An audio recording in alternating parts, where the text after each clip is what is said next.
জিলহজ মাসের চাঁদ যে ব্যক্তি দেখবে সে যেন তার নখ এবং তার চুল এগুলো যেন আর না কাটে। চাঁদ দেখে ফেলেছেন, কুরবানি করা পর্যন্ত এখন চুল আর নখ যেন সে না কাটে। যদি না কাটেন তাহলে কি হবে? আপনি একটা পূর্ণাঙ্গ কুরবানির নেকি পাবেন ইনশাআল্লাহ। আর একটা কুরবানির নেকি কি জানেন? কুরবানির পশুর গায়ে যতগুলো লোমকূপ আছে ততগুলো নেকি আপনার আমল নামায় যুক্ত হবে ইনশাআল্লাহ আজ্জা ওয়া জাল। এই জিলহজ মাসের প্রথম 10 দিন সম্পর্কে আল্লাহ পাক সূরা ফজরের মধ্যে শপথ করেছেন, ওয়াল ফজরি, ফজরের কসম, ওয়া লায়ালিন আশর, এবং এই 10 রাতের কসম। এই 10 রাত বলতে এখানে জিলহজ মাসের এই 10 দিন এবং 10 রাতকে বোঝানো হয়। এর ফজিলত সম্পর্কে নবী সাল্লাল্লাহু আলাইহি ওয়াসাল্লাম একটা হাদিসে বলছেন, সহিহ বুখারীর হাদিস, আনাস রাদিয়াল্লাহু আনহু ইবনে আব্বাস রাদিয়াল্লাহু আনহুমা থেকে বর্ণিত, নবী করিম সাল্লাল্লাহু আলাইহি ওয়াসাল্লাম বলেছেন যে মা মিন আইয়ামিন আমালু সালিহু ফীহিন্না আহাব্বু ইলাল্লাহ মিন হাযিহিল আইয়ামিল 10।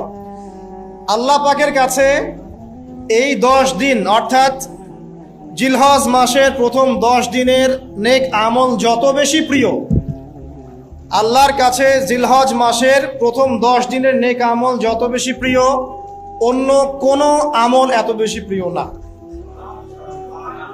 অন্য কোন আমল, এটা বুঝতে গিয়ে সাহাবায়ে কেরাম প্রশ্ন করছেন, ক্বালু, তারা বলছেন, ইয়া রাসূলুল্লাহ, হে আল্লাহর রাসূল, বলুন সাল্লাল্লাহু আলাইহি ওয়াসাল্লাম, ওয়ালাল জিহাদু ফি সাবিলিল্লাহ, আল্লাহর পথের জিহাদও কি নয়? আমরা তো জানি ইসলামের সর্বোচ্চ চূড়া হচ্ছে আল্লাহর পথের জিহাদ। তো নবী সাল্লাল্লাহু আলাইহি ওয়াসাল্লাম বলছেন, ওয়ালাল জিহাদু ফি সাবিলিল্লাহ, আল্লাহর পথের জিহাদও নয়, আল্লাহর পথের জিহাদও নয়, ইল্লা, তবে ওই ব্যক্তির কথা ভিন্ন, রাজুলুন খারাজা বিনাফসিহি ওয়া মালিহি ফালাম ইয়ারজি' মিন যালিকা বিশাই, কোন একজন ব্যক্তি যে তার জান এবং তার মাল নিয়ে আল্লাহর পথে বেরিয়ে গেছে, তারপরে কোনো কিছু নিয়ে সে ফিরে আসতে পারে নাই, মানে সে শহীদ হয়ে গেছে, এই ব্যক্তির কথা ভিন্ন। কিন্তু অন্য যে কোনো দিনের আমলের চাইতে এই 10 দিনের নেক আমল আল্লাহর কাছে সবচেয়ে বেশি প্রিয়। তাহলে আমরা বুঝতে পারলাম, আমরা যে 10 দিনে এখন বসবাস করছি, জিলহজ মাসের আজকে কয় তারিখ? 1 তারিখ। এই যে আল্লাহ পাক নিয়ামতের সাথে আমাদেরকে বাঁচিয়ে রেখেছেন, এই 10 দিন আমল করার সুযোগ দিয়েছেন, এই কৃতজ্ঞতা স্বীকার করে আমরা কিন্তু শেষ করতে পারবো না। পারবো না। প্রশ্ন হচ্ছে যে এই 10টা দিন আমরা কিভাবে কাজে লাগাতে পারি। আমি সেদিকেই যাবো ইনশাল্লাহ। তার আগে এই দিনগুলো সম্পর্কে আর কয়েকটা ফজিলতের হাদিস শুনিয়ে দিচ্ছি। তিরমিজি, ইবনে মাজাহ, মিশকাতের 128 পৃষ্ঠা একটা হাদিস এসেছে, আবু হুরায়রা রাদিয়াল্লাহু আনহু থেকে বর্ণিত, নবী করিম সাল্লাল্লাহু আলাইহি ওয়াসাল্লাম বলেছেন যে দিনসমূহের মধ্যে এমন কোনো দিন নাই, আল্লাহর দিনগুলোর মধ্যে এমন কোনো দিন নাই যেদিন ইবাদত করা আল্লাহর কাছে জিলহজের 10 দিনের ইবাদতের চেয়ে বেশি প্রিয়। কথা বুঝতে পারছেন? এরপরে নবী সাল্লাল্লাহু আলাইহি ওয়াসাল্লাম বলছেন, ইয়াদুলু সিয়ামু কুল্লি সিয়ামিন মিনহা বিসিয়ামি সানাতিন, এই 10 দিনের একটা সিয়াম বা একটা রোজা 1 বছর রোজা রাখার সমান। এই 10 দিনের একটা রোজা 1 বছর রোজা রাখার সমান।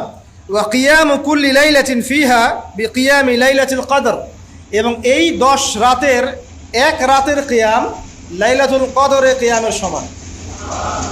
আমরা জানি লাইলাতুল কদর সম্পর্কে আল্লাহ পাক কি বলেছেন, লাইলাতুল কদরি খায়রুম মিন আলফি শাহর, 1000 মাসের ইবাদতের চেয়ে উত্তম। তাহলে আমরা বুঝতে পারছি যে এই 10 দিন 10 রাত কি আমল করতে হবে, এই হাদিসটা বলে দিচ্ছে, সিয়াম এবং কিয়াম। 10টা সিয়াম না পড়েন, অ্যাটলিস্ট 3টা সিয়াম পড়া যাবে ইনশাআল্লাহ। পড়া যাবে না? একটা সোমবার পাবো সামনে আমরা, ওটা রাখা যাবে ইনশাআল্লাহ। একটা বৃহস্পতিবার পাবেন, সেটাও রাখা যাবে ইনশাআল্লাহ। আর আরাফার সিয়াম পাবেন ইনশাআল্লাহ। আরাফার সিয়াম রাখলে আগের 1 বছর, পরের 1 বছর, 2 বছরের গুনাহ মাফ হয়ে যাবে ইনশাআল্লাহ আজ্জা ওয়া জাল। আর কিয়াম সম্পর্কে আমি সামনে বলছি ইনশাআল্লাহ তাআলা। এরপরে বাইহাকির একটা বর্ণনা আছে যে জিলহজ মাসের প্রথম দশকের রাতে, জিলহজ মাসের প্রথম দশকের রাতের প্রত্যেকটা নেক আমলকে 10 দিয়ে গুণ করা হয়, 10 গুণ বৃদ্ধি করা হয়। সুবহানাল্লাহ। আরও আছে বাইহাকি এবং ইসবাহানির বিশুদ্ধ সনদে হযরত আনাস বিন মালিক রাদিয়াল্লাহু আনহু থেকে বর্ণিত আছে, জিলহজ মাসের প্রথম দশকের প্রতিদিন 1000 দিনের সমান, মানে প্রতিদিনের আমল 1000 দিন আমলের সমান, এবং আরাফার দিনের মর্যাদা 10,000 দিনের সমান। আরাফার দিন যে ব্যক্তি ইবাদত করবে ইনশাআল্লাহ তাআলা সে 10,000 দিন ইবাদতের নেকি পাবে ইনশাআল্লাহ আযজা ওয়া জাল। তো প্রথম কি করতে হবে সেটা এই হাদিস থেকে বোঝা যাচ্ছে। হাদিসটা কি? উম্মে সালামা রাদিয়াল্লাহু আনহা থেকে বর্ণিত, নবী সাল্লাল্লাহু আলাইহি ওয়াসাল্লাম বলছেন যে জিলহজ মাসের চাঁদ যে ব্যক্তি দেখবে সে যেন তার নখ এবং তার চুল এগুলো যেন আর না কাটে।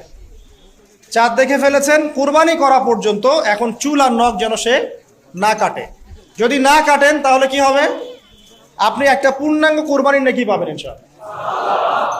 আর একটা কুরবানির নেকি কি জানেন? কুরবানির পশুর গায়ে যতগুলো লোমকূপ আছে ততগুলো নেকি আপনার আমল নামায় যুক্ত হবে ইনশাআল্লাহু আযজা ওয়া জাল।